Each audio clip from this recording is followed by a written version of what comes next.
Alright. Previously, in Concepts, we talked about Newton's first law, this whole idea that an object only accelerates when acted upon by a net external force. We talked about Newton's second law, which says the same thing but in a mathematical equation.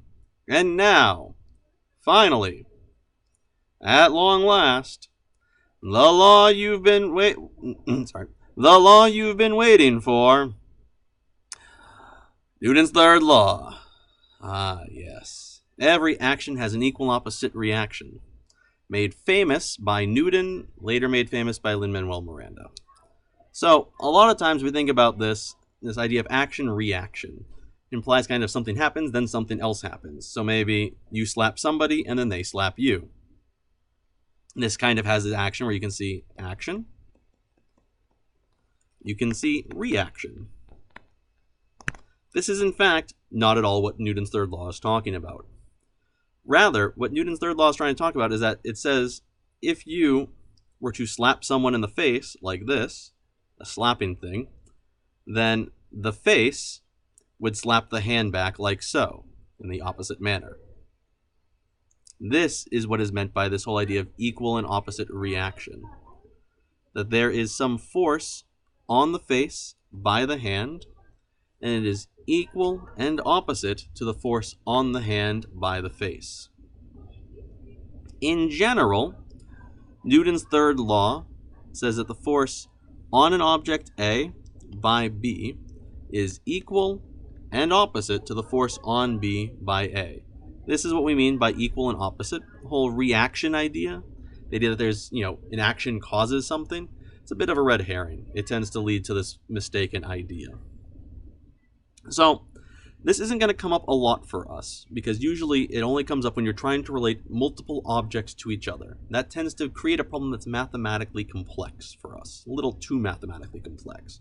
But we can still appreciate the idea of it. And the biggest example is often if you have a big truck and a small car colliding or pushing, or a big thing and a small thing. And you might ask, is the force of the car on the truck, F on truck by car, smaller than the force on the truck, of the truck on the car, F on car by truck? So you look at this and it's tempting to say, well, the truck is big, huge, massive.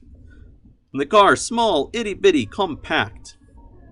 Clearly, the big truck is going to exert a larger force on the is going to exert a bigger force than the small car. That kind of feels like a thing that makes sense to you. Like if you were getting run over by something, I'd rather get run over by a small car, maybe like one made out of plastic being piloted by a 3-year-old, than a big truck. But that's not really what we're asking about. Because if we look at this, these two forces are an example of an action-reaction pair, a Newton's third law pair. The force that the car exerts on the truck is going to be the exact same thing that the force that the car exerts on the truck is going to be the exact same thing that the truck exerts on the car. On truck by car, on car by truck. It's a third law pair. What we really mean to ask, perhaps, then, is how does the acceleration of the car compare to the acceleration of the truck? The result of this force. The force is the same, but what does the result of it look like? And so, from Newton's second law, we can see the force on the car by the truck is going to cause the car to accelerate at some acceleration, a car. So we have F on car equals m car, a car. Similarly, force on truck equals m truck, a truck. If I look at these in terms of the accelerations, I would see that the acceleration of the car is the force on the car by the truck divided by the mass of the car. The acceleration of the truck is the force on the truck by the car divided by the mass of the truck. But these forces, it's the same force, right? That's the whole Newton's third law idea.